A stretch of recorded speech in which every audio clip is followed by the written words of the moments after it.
ఆచార్య SV Satyanarayana గారు సుమారు 35 గ్రంథాలకు సంపాదకత్వం వహించారు. సుమారు 100కు పైబడి జాతీయ అంతర్జాతీయ సదస్సులు, కార్యగోష్ఠులు నిర్వహించారు.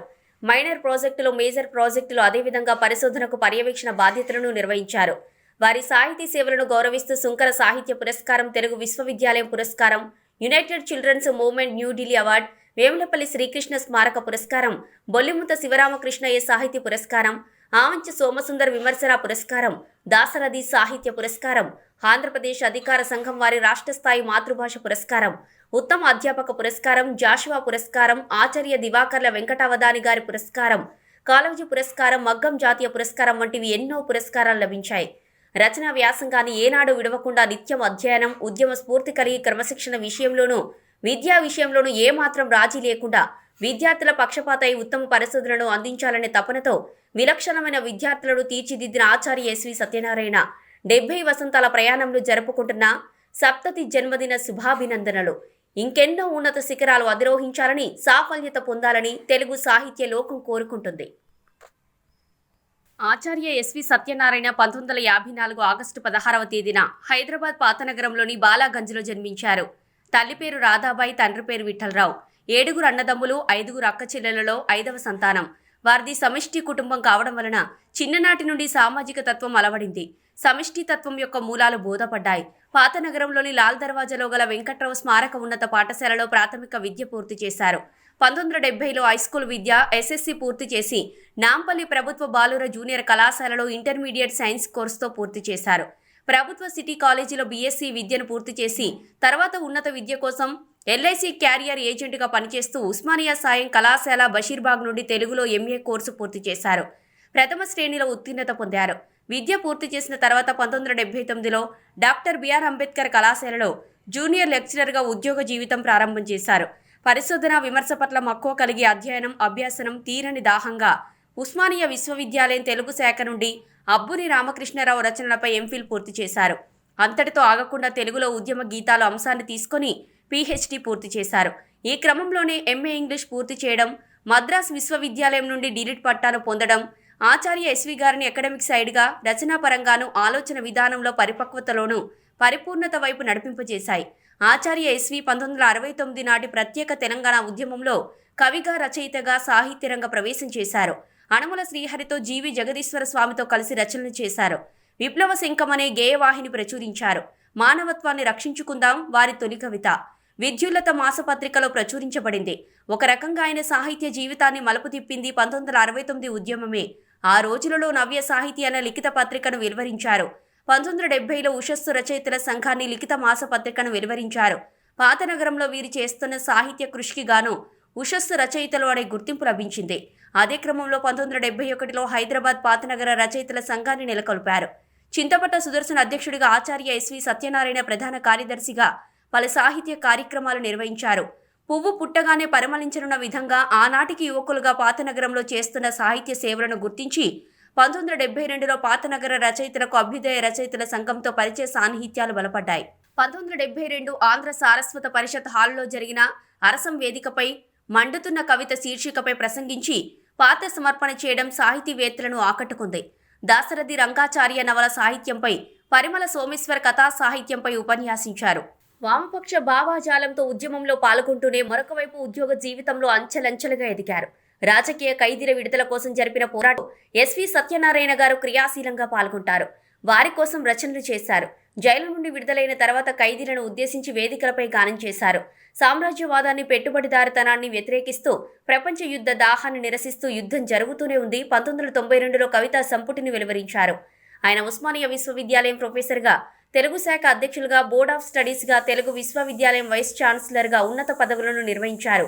ఉస్మానియా విశ్వవిద్యాలయం ఓల్డ్ పీజీ హాస్టల్కు 2 ఏళ్ల పాటు వార్డెన్ విధులు నిర్వహించారు. తెలుగు అధ్యాపకుల పునశ్చరణ తరగతులకు సమన్వయకర్తగా వ్యవహరించారు. సాహిత్య ఉద్యమకారులతో పాఠాలు చెప్పించారు. ఆ ప్రసంగ పాఠాలను ఆధునిక సాహిత్యం, ప్రక్రియలు, ధోరణులు అనే పేరుతో తెలుగు అకాడమీ గ్రంథస్థం చేసింది. ఈ గ్రంథం పలు పునఃముద్రణలు పొందడం విశేషం. అంతేకాకుండా ఎస్వి ఉస్మానియా విశ్వవిద్యాలయ మహిళా కళాశాల కోటిలో 2 ఏళ్లు తెలుగు శాఖ అధ్యక్షులుగా పనిచేస్తూ అనేక జాతీయ సదస్సులను నిర్వహించారు. తెలుగు విశ్వవిద్యాలయంలో వైస్ ఛాన్సలర్గా పనిచేస్తున్న దశలో విశ్వవిద్యాలయ ప్రాంగణంలో ఓపెన్ ఎయిర్ ఆడిటోరియం, పాలనా భవనం, పుస్తక విక్రయశాల మొదలైన నిర్మాణాలను, అదేవిధంగా విశ్వవిద్యాలయ చరిత్రలో మొదటిసారిగా లిఫ్ట్ సౌకర్యాన్ని, కంప్యూటర్ ల్యాబ్లను ఏర్పాటు చేశారు. బాచుపల్లిలో 8 కోట్ల వ్యయంతో వసతి గృహ నిర్మాణాన్ని చేపట్టారు. అంతకంతకు మాత్రమే ఉంటున్న హాజరు శాతాన్ని వృద్ధిపరచడానికి హలో విద్యార్థి చెలో క్లాస్ రూమ్ పిలుపునిచ్చి హాజరు శాతాన్ని పెంచే విధంగా కృషి చేశారు. వీసీగా పనిచేస్తున్న రోజుల్లో తెలంగాణ 10వ దశ రూపకల్పన చారిత్రాత్మకమైంది. ఎస్వి 2017లో జరిగిన ప్రపంచ తెలుగు మహాసభల నిర్వహణ కమిటీ సభ్యుడిగా సేవలందించారు. తెలంగాణ రాష్ట్రంలో తెలుగు తప్పనిసరిగా బోధించాలని ఆనాటి ముఖ్యమంత్రి కె. చంద్రశేఖరరావు గారు శాసనసభలో ప్రవేశపెట్టిన చట్టానికి విధి విధానాలు రూపొందించే కమిటీ చైర్మన్గా, పర్యవేక్షకులుగా బాధ్యతలు నేర్పారు. దేశంలో జరిగిన సదస్సులోనే కాకుండా అమెరికాలోని సిలికానాంధ్ర మనబడి స్నాతకోత్సవంలో 3 ఏళ్ల పాటు ముఖ్య అతిథిగా ఉన్నారు. మలేషియాలో జరిగిన తెలుగు భాషా దినోత్సవ వేడుకలలో, సింగపూర్లో, ఆస్ట్రేలియాలో, న్యూజిలాండ్లో జరిగిన సదస్సులలో క్రియాశీలంగా పాల్గొన్నారు. జీవితం ఒక ఉద్యమం కవితా సంపుటికి తెలుగు విశ్వవిద్యాలయం 2008 సంవత్సరంలోనే ఉత్తమ సాహిత్య పురస్కారాన్ని అందజేసింది. గేయ సాహిత్య రచనకు, జీవిత చరిత్రల రచనలకు కీర్తి పురస్కారాలు లభించాయి.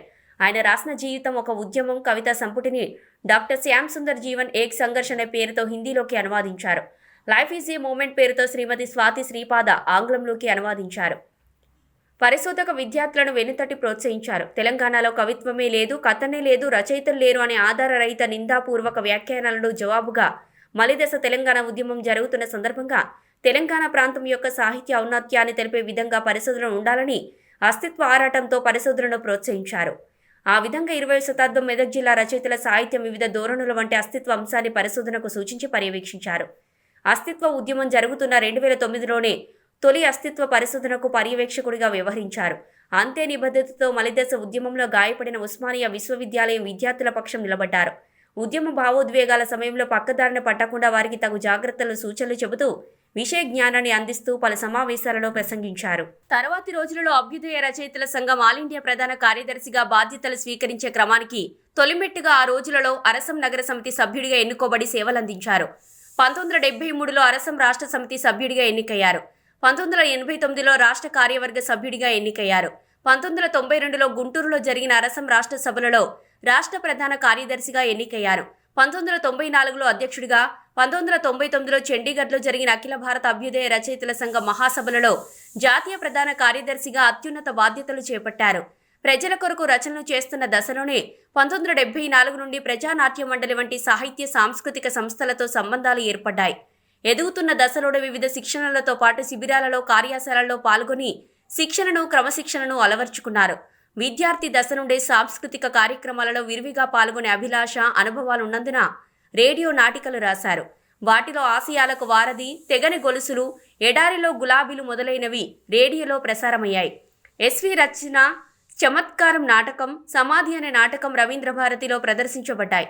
1982లో ఆయన రాసిన జీవితం ఒక నాటకాన్ని డాక్టర్ బిఆర్ అంబేద్కర్ కళాశాల విద్యార్థినీలు భాగ్యనగర్ క్లబ్లో ప్రదర్శించారు.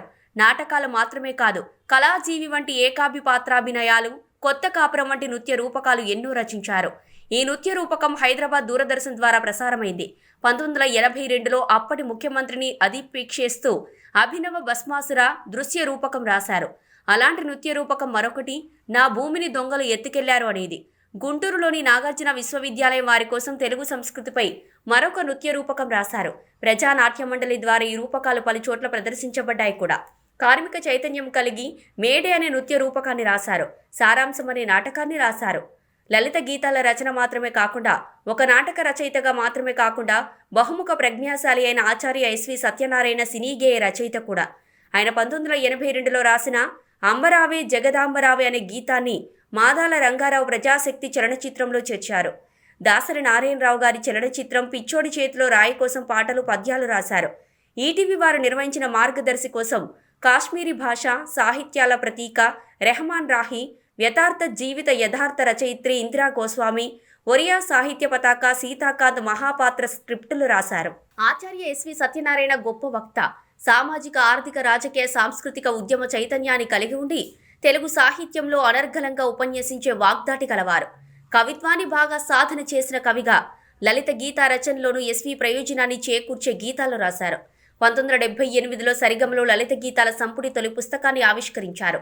రెండవ ప్రచురణ ఉద్యమ గీతాల సంపుటి. మనిషి సంఘజీవి, సమాజంతో జీవిస్తూ విలువలను పొందడం ఎంత అవసరమో వైవాహిక జీవితంలో కుటుంబ పరంగా విలువలు కలిగి జీవించడం అంతే ముఖ్యం. ఆచార్య ఎస్వి సత్యనారాయణ సంప్రదాయ వివాహ పద్ధతిని కాకుండా సభా వివాహ పద్ధతిని ఎన్నుకున్నారు. జీవిత భాగస్వామి అయిన భారతి గారు ఉద్యమ నేపథ్యం గల కుటుంబం నుండి రావడం కలిసి వచ్చిన సందర్భమైంది. 1982 నవంబర్ 28వ తేదీన ఎస్వి భారతి గారిని సభా వివాహం చేసుకున్నారు. భారతి తెలంగాణ సాయుధ పోరాట యోధుడు, ప్రజా నాట్య మండలి నాయకుడైన శ్రీ కంతిమల్ల ప్రతాపరెడ్డి, శ్రీమతి మాదిరెడ్డి సావిత్రి గార్ల కూతురు. వారికి సృజన, శృతి అనే 2 అమ్మాయిలు. ఉన్నత విద్య పూర్తి చేసి దేశం గర్వించదగిన పరిశోధనలు చేశారు. పగబడ్డి దోస్తున్నరురా మమ్మడిగే బారెవరురా ఓ రన్నా మదేటి బతుకాయరా అన్నా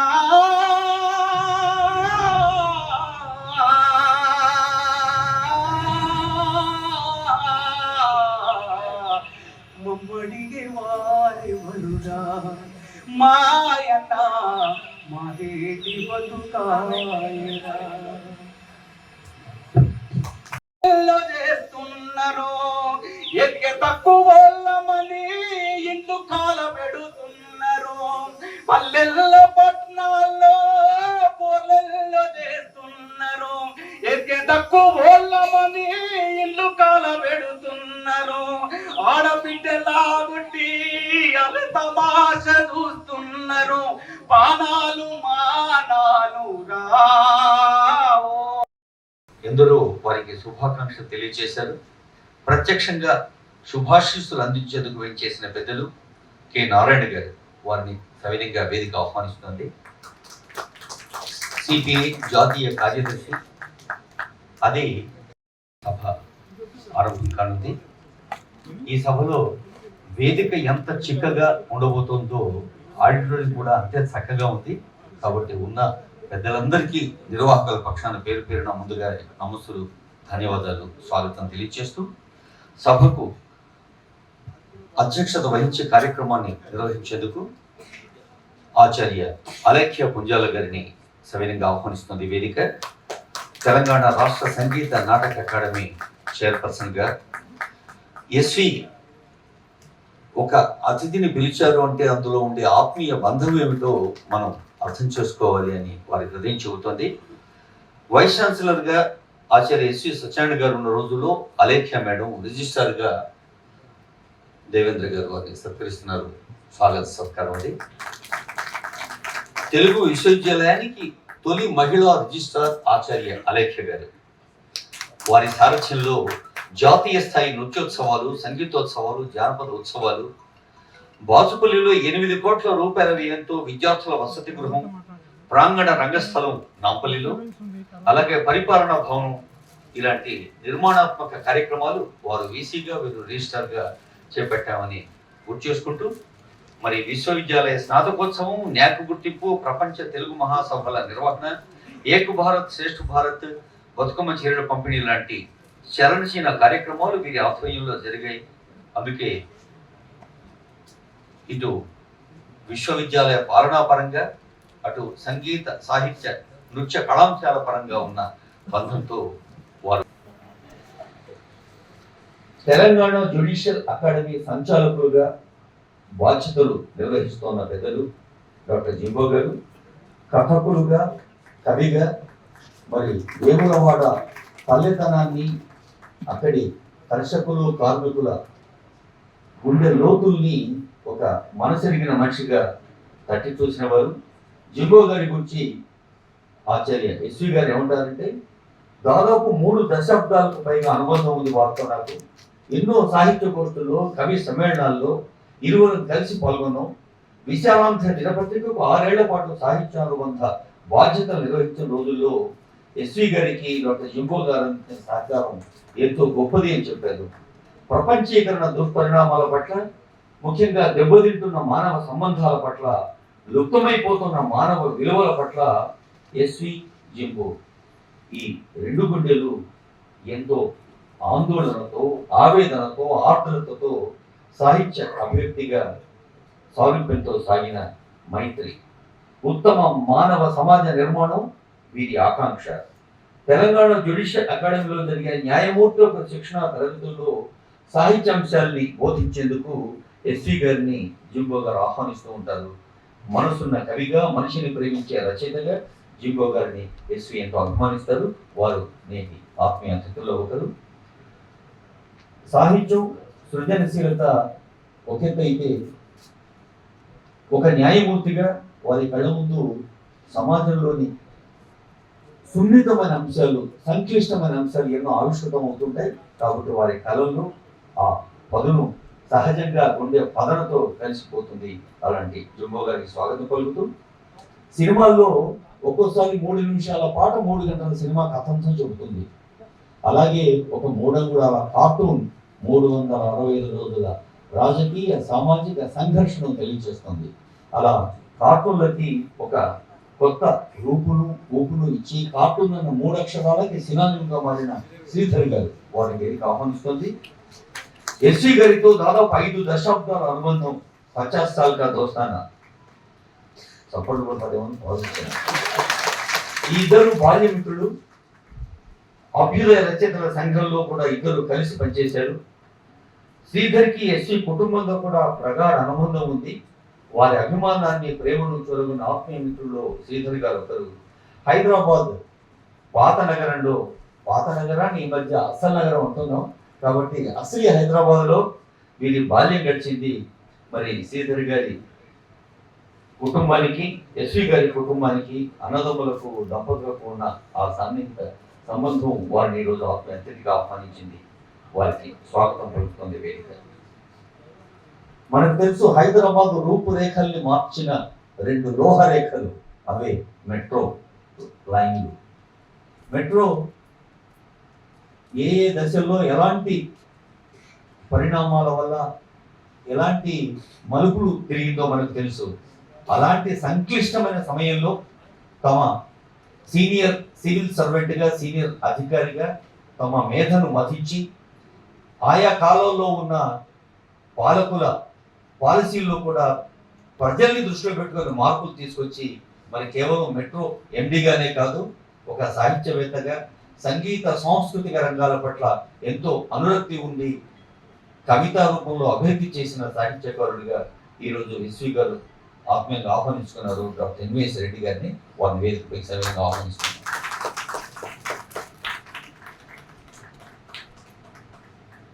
రూప్ కుమార్ డబ్బీకర్ గారు పాలపిట్ట పత్రికకు, పాలపిట్టకి మన తెలుగు పండగ దసరాకి ఉన్న అనుబంధం మనకు తెలుసు. అది శుభ సూచకం అంటారు. నిజంగానే పాలపిట్ట ఒక ప్రత్యేక సంచిక శుభ సూచకంగా మరి ఎస్వి గారి జీవన రేఖల్ని మనం ముందుతోంది రూప్ కుమార్ గారి. అలాగే హిందీ కవి సేతుపతి గారు ఎస్వి గారి పుస్తకాన్ని జాతీయ భాషలోకి హిందీ సాహిత్య ప్రేమికులకు అందజేసిన కవి సేతుపతి గారు. ఆ పుస్తక రూపకల్పనకి, పుస్తకాన్ని సమాజానికి అందించడానికి కారకుడు డాక్టర్ దత్తా సాకర్ గారు. దత్తా గారిని కూడా వేదికపై ఆహ్వానిస్తున్నాం. కన్నడ కవి లింగప్ప గారు, వారు కొద్దిసేపట్లోనే కార్యక్రమంలో కన్నడ లింగప్ప గారిని ఆహ్వానిస్తున్నాం వేదికపై కావాల్సిందిగా.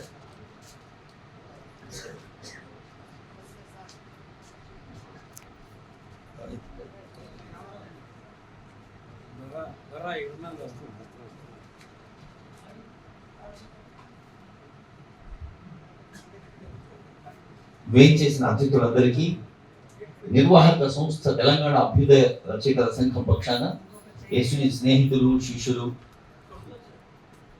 కలిసి చదువుకున్న వాళ్ళు, ఇందాకే నాడేశ్వరం శంకరం గారు చెప్తున్నారు, మేము దోస్తులం, క్లాస్మేట్లం. అంటే దోస్తులు అంటే ఏదో 10th ఇంటర్మీడియట్ కాదు, లేదు చిన్నప్పటి నుంచి PhD దాకా అన్నారు. సో అలా దశాబ్దాల అనుబంధాన్ని కలిగేసుకున్న స్నేహితులు ఎందరో ఉన్నారు. వారందరికీ స్వాగతం పలుకుతూ ప్రజానాట్య మండలి పల్లె నరసింహ వారి బృందాన్ని మరోమారు ఆహ్వానించుకుందాం. విశ్వగీతిక పాడేందుకు ప్రజానాట్య మండలి కళాకారులు ఇందాక పాడిన పాట, ఇప్పుడు పాడబోతున్న ఈ ప్రారంభ గీతం కూడా విశ్వశాంతిని కాంక్షిస్తూ ఎస్వి గారి కళ నుండి జాలువారిన గీతం విశ్వశాంతి గీతం. ప్రాంతాల నుంచి శుభాకాంక్ష సందేశాలు వచ్చి ఇప్పుడే ఆస్ట్రేలియా నుంచి, మెల్బోర్న్ నుంచి వారికి అత్యంత ఆత్మీయులైన మలకేశ్వర గారు పంపిన శుభాకాంక్ష. కవితాక్షరాలలో కమనీయ భావం కలబోసి రాయంగ కంటి నేను. కవితాక్షరాలలో కమనీయ భావము కలబోసి రాయంగ కంటి నేను. ఆచార్య వృత్తిని అత్యంత నిష్ఠతో నిర్వహించితి నీవు నియమమెసగా. ఆచార్య వృత్తిని అత్యంత నిష్ఠతో నిర్వహించితి నీవు నియమమెసగా. అక్షరోద్యమములో శిక్షణలీయగా పలువురు నీతోడ పరువులిడిగి. క్రమశిక్షణకు సాక్షిగా నిలిచి ఉన్నత పదవులు చేపట్టి వరళినావు. ఉద్యమమ్ముల బాటలో ఉరకలెత్తి సత్యశీలానుగామివై సాగినావు. ఉద్యమమ్ముల బాటలో ఉరకలెత్తి సత్యశీలానుగామివై సాగినావు. సాహితీ సమరాంగణ సవ్యసాచి. సాహితీ సమరాంగణ సవ్యసాచి. బహుశా ఈ ఆధునిక సమకాలంలో అటు సాహిత్యాన్ని సమరాన్ని కలిపి చదవటం ఇలా అభ్యుదయ భావాలున్న సాహిత్య యోధులకే సాధ్యమేమో. మరి వారు ఆ పదం బాగా రాశారు ఆస్ట్రేలియా నుంచి. సాహితీ సమరాంగణ సవ్యసాచి జన్మదిన శుభాకాంక్షలివిగో సత్యరాయ. పంపిన మల్లికేశ్వరరావు గారికి ఈ తెలుగు విశ్వవిద్యాలయ ప్రాంగణం హైదరాబాద్ నుంచి ఆస్ట్రేలియాకి మనం ధన్యవాదాలు చెప్పాలి, శుభాకాంక్షలు అందించాలి. అత్యంత ప్రధాన అంశం, ఒకేసారి 4 పుస్తకాలు సమాజాంకితం అవుతున్న దృశ్యాన్ని చూడబోతూ ఉన్నాం. పెద్దలు నారాయణ గారు, అలాగే ప్రముఖ న్యాయమూర్తి సాహితీమూర్తి రెండు తానే అయిన జింబో గారు, సభాధ్యక్షులు అలేఖ్య గారు, అలాగే ప్రముఖ కార్టూనిస్ట్ శ్రీధర్ గారు ఈ 4 పుస్తకాలను ఆవిష్కరిస్తారు. వేదిక పైన పెద్దలందరూ ఈ పండుగలో పాల్గొంటారు. 4 పుస్తకాలు ఒకేసారి ఆవిష్కరించడం అనేది ఈ వేదిక అందిస్తున్న ఒక విశేషమైన అంశం అండి. ఆచార్య ఎస్సి సత్యానంద గారు విద్యార్థిగా ఉన్నప్పటి నుంచి మరి అనేక కార్యక్రమాల నిర్వహణలో సమయాన్ని అదిగో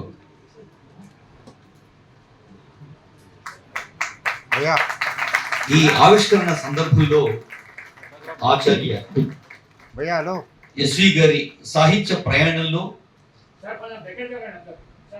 ఒక తొలి పాఠకురాలిగా మరి ఆత్మీయ వ్యక్తిగత ప్రయాణంలో అన్ని తానైన మేడం భారతి గారిని కూడా పెద్దలు ఆహ్వానిస్తున్నారు. Madam to join the photo please.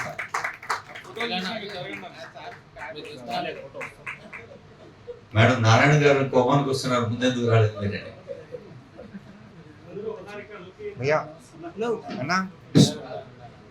రెండు మేడం ఇలా మధ్య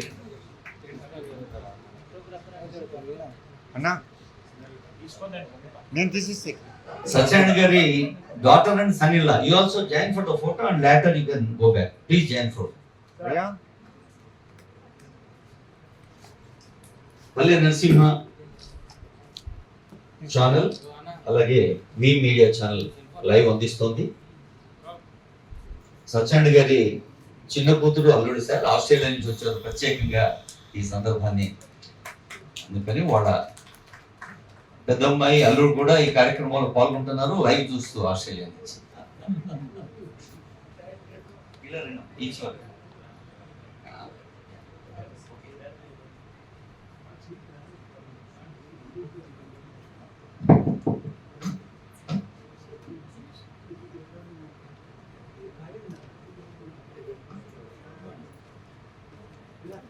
బాబు hello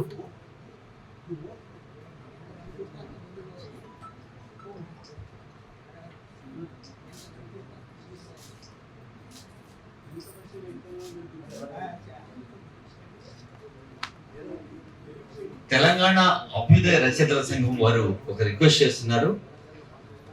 mister and Mrs SV దంపతులు ఇరువురు ఓ ఆత్మీయ సత్కారాన్ని ముందు అందుకోవాల్సిందిగా వీరస్వామి గారు, రాపూర్ సుదర్శన్ గారు, అలాగే బొమ్మగారి నాభూషణ్ గారు పెద్దల సమక్షంలో అందజేస్తున్న ఆత్మీయ చిరు సత్కారం.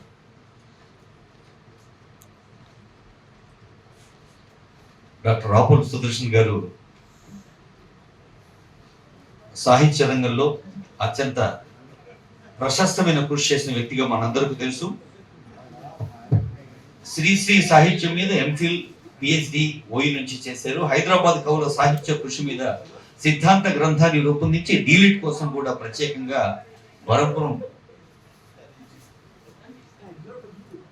ఈ పూలమాల ఎస్వి గారి ఇలాగే దండలు మార్చుకున్నది కొన్ని దశాబ్దాల క్రితం. అప్పుడు దాదాపు 3500 మంది వస్తే ఆయన ఎంత అంటే ఆ హృదయం ద్రవించిపోయేంత అంశం రాశారు.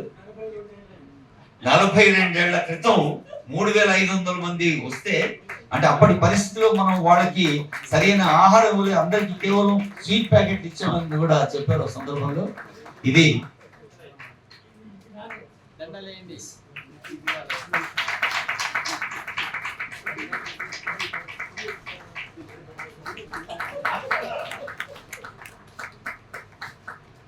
ఒకే సెలవు ఇరువురికి.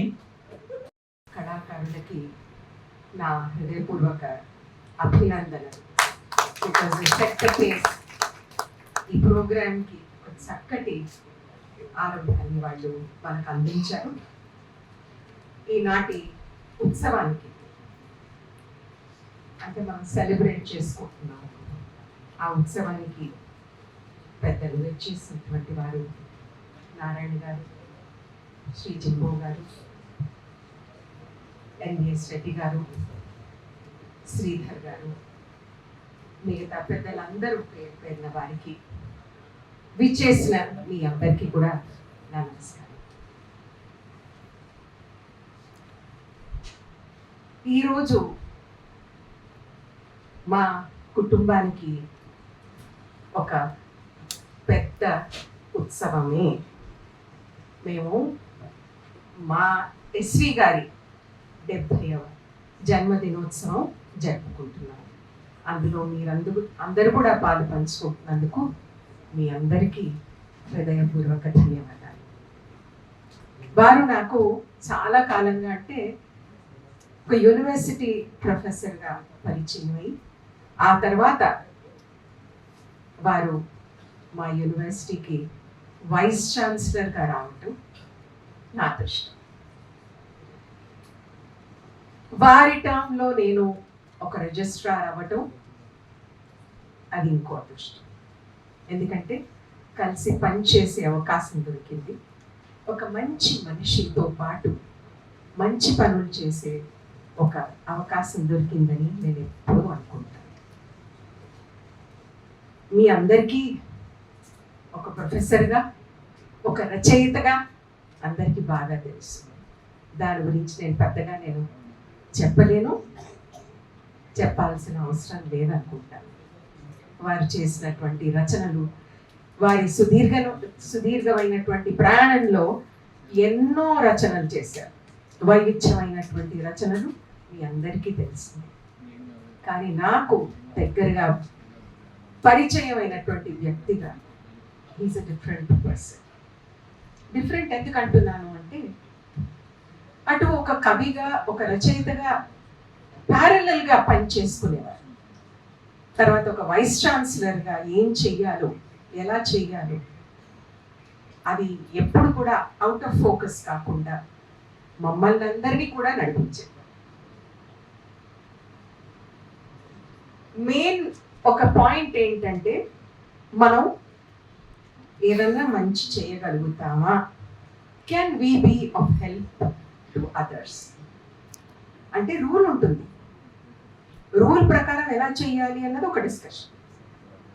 కానీ ఇంకో 2 అడుగులు ముందుకెళ్ళి ఇంకేమన్నా చేయొచ్చా, డిస్క్రిషనరీ పవర్ అన్నది ఎలా యూజ్ చేసుకోవాలి అన్నది నేను వారి దగ్గర నేర్చుకున్నాను. కలిసికట్టుగా పని చేసుకొని ఒక కుటుంబం లాగా మనం ముందుకు ఎట్లా వెళ్ళగలుగుతాము అన్నది వారి దగ్గర నేర్చుకున్నాను. దక్షిణామూర్తి గారు చాలా చక్కగా అందరి గురించి, వారి గురించి చాలా బాగా చెప్పారు. మళ్ళీ నేను రిపీట్ చేయను. ఎందుకంటే లిస్నింగ్ అంటే వినడం కూడా ఒక పెద్ద గొప్ప వరం. మనం ఏదైనా చెప్తున్నప్పుడు వినడం, టు లిసన్ అంటే మన వైపు నుంచి the other perspective also to listen and then take a decision అన్నది అది చాలా చాలా చాలా గొప్ప విషయం అని నేను భావిస్తాను. సో అలాంటి గొప్ప వ్యక్తి, ఒక రచయిత, ఈనాడు 70 years 70వ జన్మదినోత్సవం జరుపుకుంటున్నారు. వారు ఇలాగే ఇంకా ఎన్నో కాలాల పాటు ఎన్నో రచనలు చేయాలని. రచనలు ఈజీగా ఉన్నప్పుడు కూడా వారు ఏంటంటే పక్క పక్కన రాయటం కూడా చేసుకునేవారు. సంతోషం ఏంటంటే నాకు 80 సంవత్సరాలు వచ్చిన మిత్రులు లేరు కాబట్టి నెక్స్ట్ మంత్ నాకు ఆ ప్రాబ్లం లేదు అని నేను అనుకుంటున్నాను. బట్ ఎనీవే అదొక గౌరవంగానే భావించాను ఈ సభలో పాల్గొనడానికి అవకాశం ఇచ్చినందుకు ఆ మిత్రులు ఎస్వి గారికి కృతజ్ఞతలు తెలియజేస్తున్నాను. వారికి మరోసారి అభినందనలు తెలియజేస్తున్నాను. జనరల్గా ఏమిటి అంటే 70 ఏళ్ళు అప్పుడే వచ్చేసాయా, 70 ఏళ్ళు నాకు కూడా 66, 67 వస్తున్నాయా అని కొంచెం ఆశ్చర్యం, భయం రెండు కలుగుతూ ఉంటాయి. అది ఇంత త్వరగా మనం ముసలివాళ్ళం అయిపోతున్నామా? కానీ ముసలితనం అనే దశను చేరుకోవడం అనేది ఏదైతే ఉందో, దాన్ని చూడడం ఏదైతే ఉందో అది చాలా గొప్ప విషయంగా నేను అంటాను.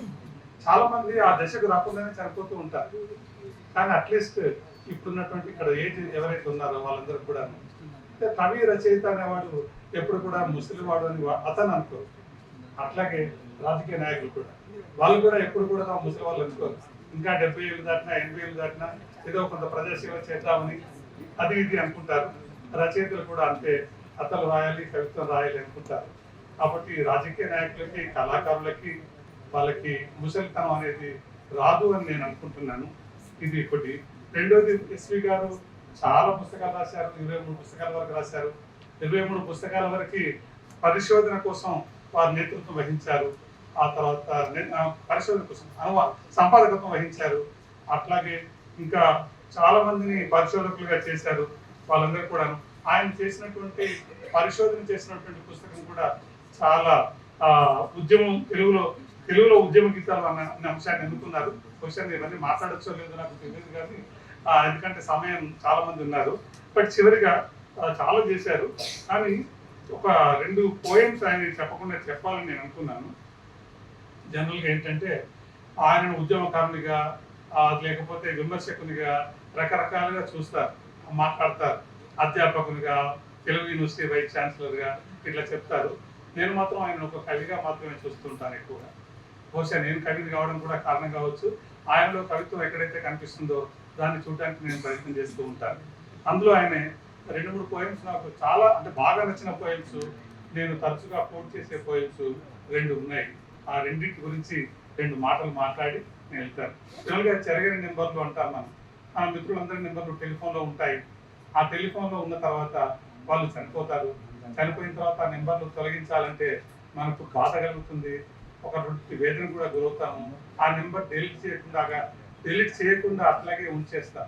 చాలా మంది రచయితల నెంబర్లు, కుటుంబ సభ్యుల నెంబర్లు, స్నేహితుల నెంబర్లు అన్నీ కూడా డిలీట్ చేయకుండా అట్లాగే ఉండిపోతాయి టెలిఫోన్లో.